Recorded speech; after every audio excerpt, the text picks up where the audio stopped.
From Yahoo Finance, this is Electionomics. I'm Rick Newman. And I'm hosting by myself this week. Alexis Christoforous, my normal partner, is off. I'm sure we will all be glad when she is back next week. Joining me today is Larry Diamond. He's a political science professor at Stanford, a senior fellow at the Hoover Institution, and he's one of three co-authors of a startling new study, startling to me anyway, for the Democracy Fund called Democracy Maybe, Attitudes on Authoritarianism in America. Larry, thank you for joining, and tell us the top-line findings of this survey you and your colleagues did. Well, thank you, Rick. I appreciate your having me. I think there's some reassuring news and there's some very deeply troubling news.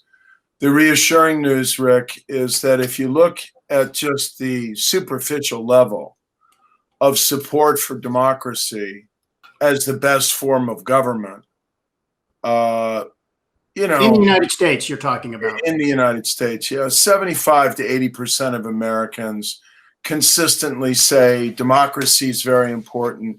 It's the best way of governing. Of course, we want to live in a democracy. And those levels have been really impressively consistent for some years now.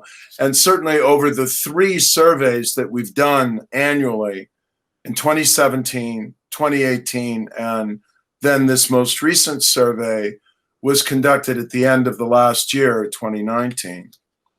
But Rick, it's when you probe beneath the surface and look at the trends over time and push our random sample of the American public, the American voting public, a little bit more vigorously and creatively, that you find the maybe aspect, the equivocation aspect, and a heck of a lot of anxiety around this coming election in November.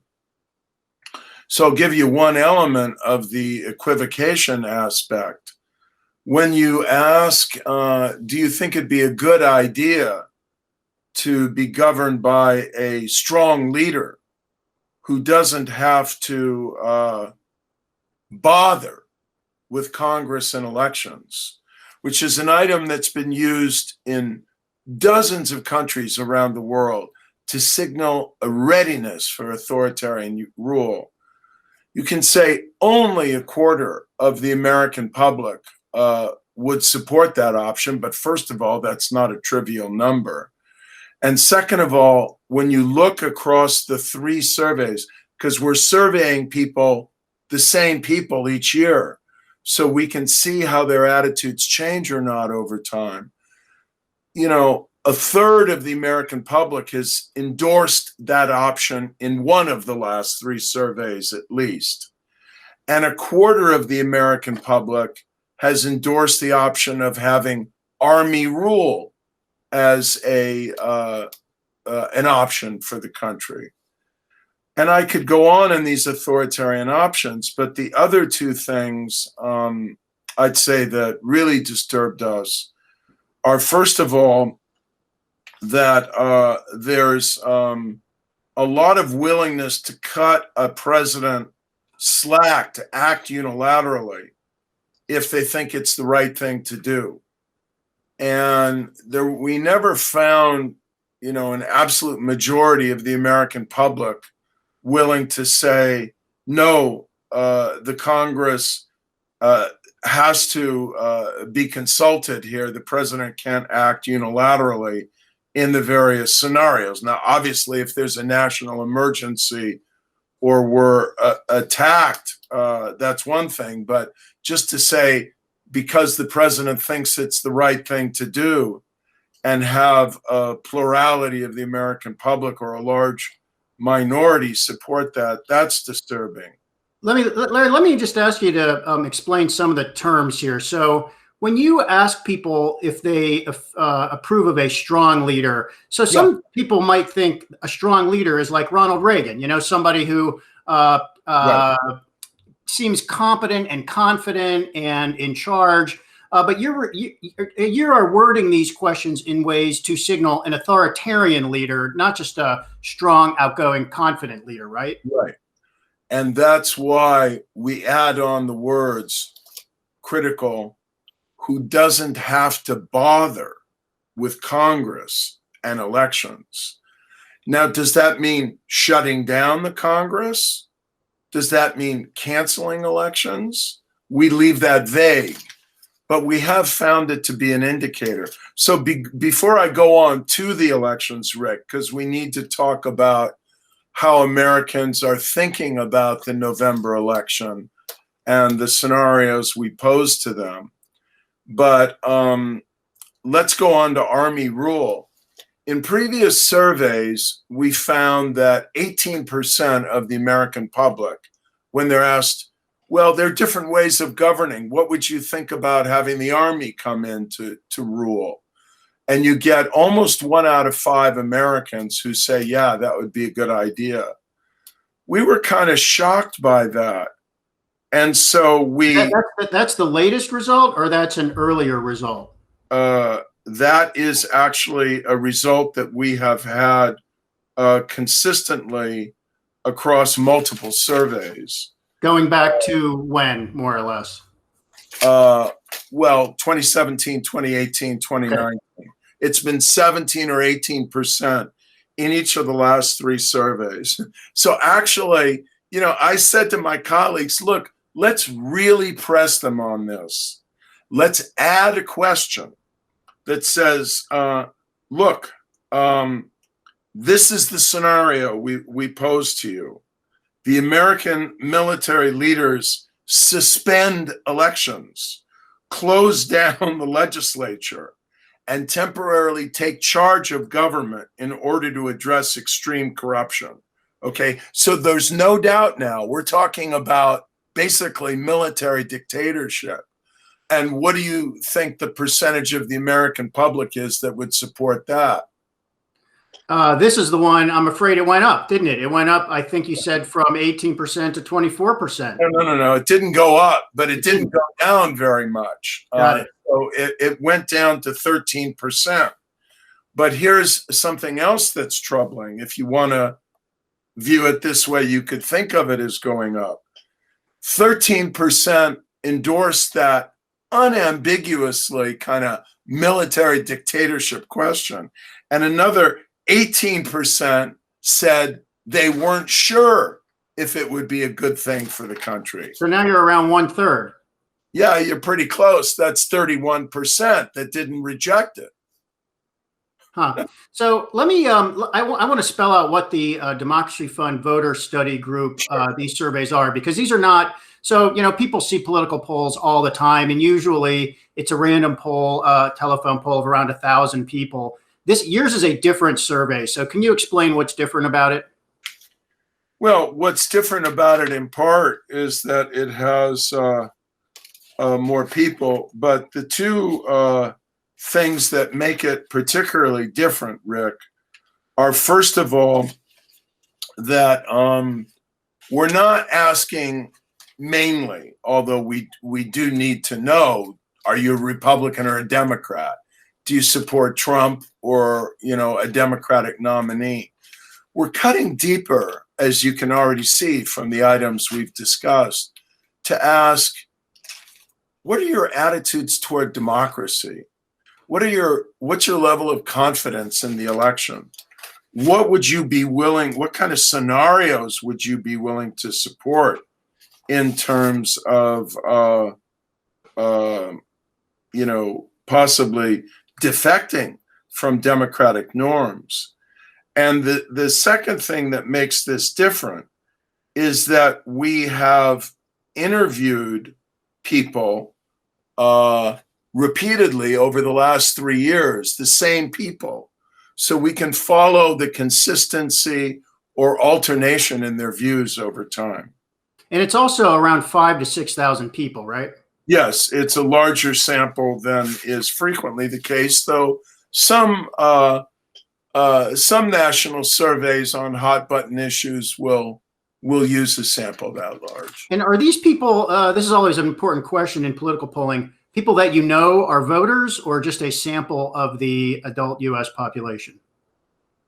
It's if I recall, registered voters. It's not necessarily everyone who's going to be able to vote, Right. or everyone who's going to wind up voting, but people who at least have suggest an intention to vote. Yeah.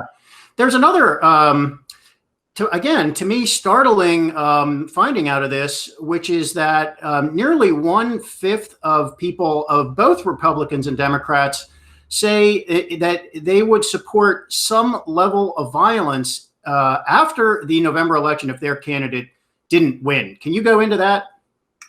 Well, now we come to the two most troubling findings in our report, Rick.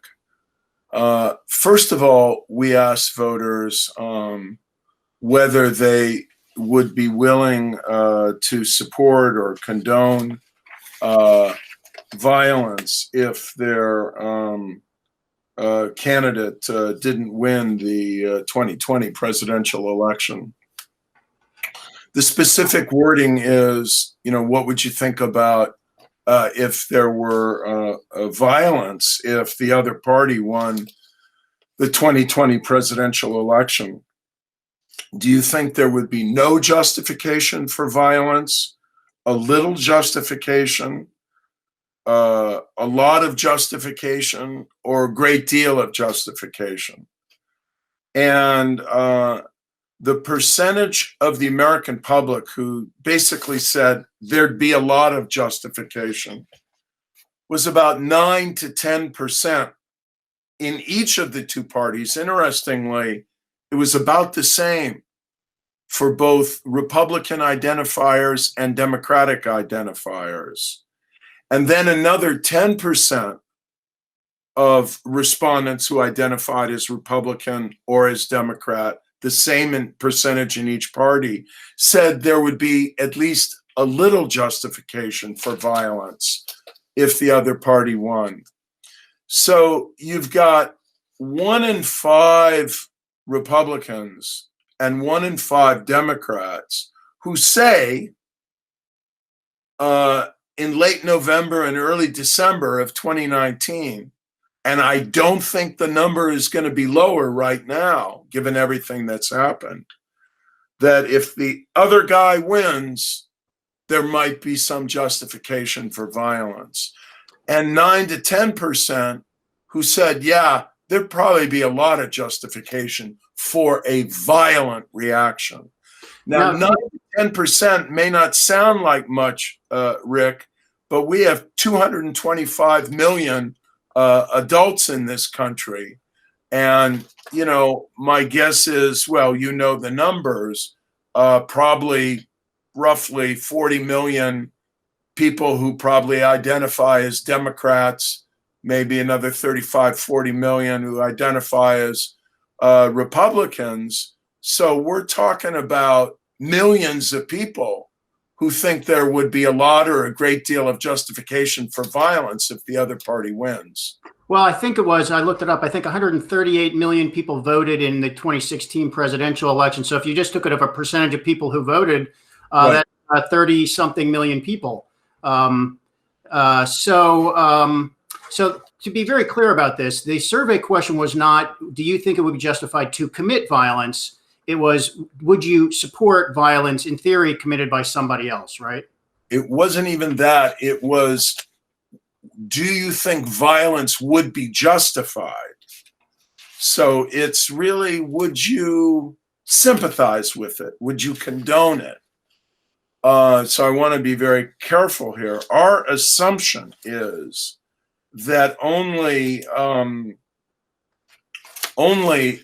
a small percentage of the 10% of each group of party identifiers who say violence would be justified, only a small percentage would probably commit violence. But you look what's happening in the United States of America these days, and you can no longer dismiss the possibility that this is going to happen.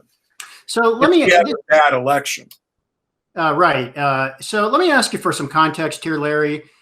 Is there any historical data that tells you whether this is considerably more troubling than it has been in the past, or is it possible that 20 or 30 years ago people might have given similar answers?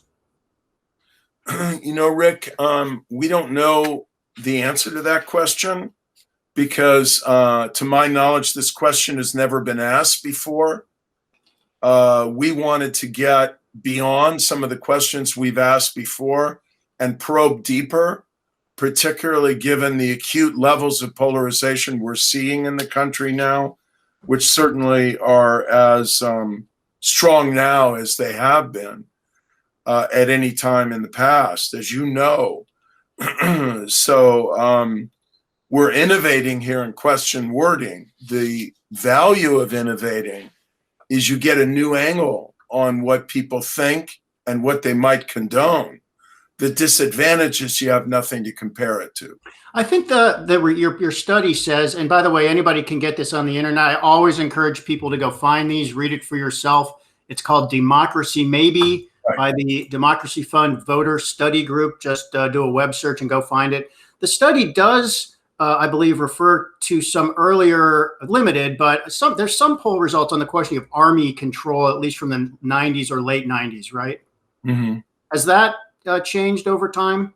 That has climbed up since the 1990s. It's several percentage points higher. And on the other hand, support for a strong ruler is slightly lower than what it was at its peak. But, we now have a strong ruler who feels he doesn't have to bother with Congress and elections. So maybe the words have more serious meaning now. So, Larry, you study democracy all over the world, including places that don't have it, places that barely have it, places that used to have it. Right. What does all of this suggest to you about the state of democracy in the United States? The most important point I would make, Rick, is the contextual one, which we try to keep coming back to in our report, which is you've got to keep putting the numbers in the context of what's been happening in the United States. So you might say, oh, people are blowing off steam when they say violence might be justified. But we haven't had an incident before, in my memory, similar to what happened in the Michigan State Legislature on May 1st, where people with weapons went into the Michigan State Capitol and intimidated the state legislature, forcing them to wear bulletproof vests. And then later, when they were getting ready to reconstitute, inducing the government to actually close the building down to ensure that it wouldn't be invaded again by armed protesters. And it's been a long time since we've had protests that have resulted in the violence that we've been seeing on our streets, with the level of anger that we've been seeing on our streets. So when you see the level of polarization, the increasing willingness to display weaponry, the kind of incident we had in Charlottesville, Virginia, way back with the white supremacy. 2017, right? Yeah, you begin to, take these signals a little more literally, perhaps, and then also keep in mind the other finding that we haven't talked about yet, which is scenarios by which people might reject the legitimacy of the election. And again, look at context of the Russian intervention in the 2017 election, the context of Trump raising significant concerns about the legitimacy of mail-in ballots, the context of the candidate who lost the popular vote, winning the Electoral College last time. And so there are multiple contexts in which people might plausibly be mobilized to reject the legitimacy of the election. So in that context, we take it a little more seriously when we find that 3 in 10 Republicans say it would be appropriate for President Trump to refuse to leave office because he has credible evidence, or he claims he has credible evidence of illegal voting. And we take it seriously that 57% of Democrats say it would be appropriate for the Democratic presidential candidate to call for a do-over election because the candidate claims to have credible evidence of interference by a foreign government. These figures indicate a strong potential for the losing candidate to possibly raise concerns that would provoke a crisis over the legitimacy of the 2020 presidential election. Worth pointing out, the closer this election is, the more likely a kind of a problematic outcome becomes, right? I mean, we know, for example, we're going to have probably more, and we've talked about this on prior editions of this podcast. We're probably going to have a lot more mail-in ballots, which means it's going to take longer to count the vote, and we may not even know the winner on election day if it's close. The one way to guard a landslide election would be a terrific way to guard against this, right? Whether it goes one way or the other. Yes, of course. The more decisive the election outcome is, with the ability to, extrapolate an obvious, clear winner on election night, the less scope for this kind of crisis. But you can't expect that. And therefore, we make multiple appeals in the report, and I will do so now. And one of them, Rick, is to you and all of your colleagues in the media to help educate the American people about the fact that there's a very good chance we will not reliably know who the next president is on the night of the election, or possibly for 2, 3, 4, 5 days after, if there are some very close states that are waiting for mail-in ballots and that will determine the winner of the Electoral College. And people need to adjust their expectations and be patient and not scream electoral fraud, but let the professional electoral administrators count the ballots and do their job. As we're winding down here, Larry, real quickly, if you could give a PSA to the candidates themselves, presumably Joe Biden and Donald Trump, what would you say to them? I would say, first of all, respect the process and the election administration professionals that are running the process, and don't try to suppress the vote or make it more difficult to vote, or question the credibility of arrangements that neutral electoral administration officials might be doing to make it easier for people to vote. We are in the midst of the most dangerous, challenging circumstances for voting that the country has faced, certainly in my lifetime. And we need to make it safer for people to vote at the polls, but with all of the social distancing and so on, and the adequate poll workers. But I think we also need to allow people more opportunities to vote absentee or however it might be. And don't gin up suspicion, outrage, and a readiness to do something radical or extreme on the basis of no evidence. Be responsible, because the consequences of irresponsibility in rhetoric or posture, our survey results show, could be much more dangerous than in the past. Larry, very thought-provoking and possibly worrisome stuff. Thank you so much for filling us in on all of this. That is Larry Diamond of Stanford and the Hoover Institution. I'm Rick Newman. Alexis Christoforous always gives such a crisp, clear sign off. I think all I can remember to say is I'm Rick Newman. Follow me at Rick J. Newman, and thanks for watching.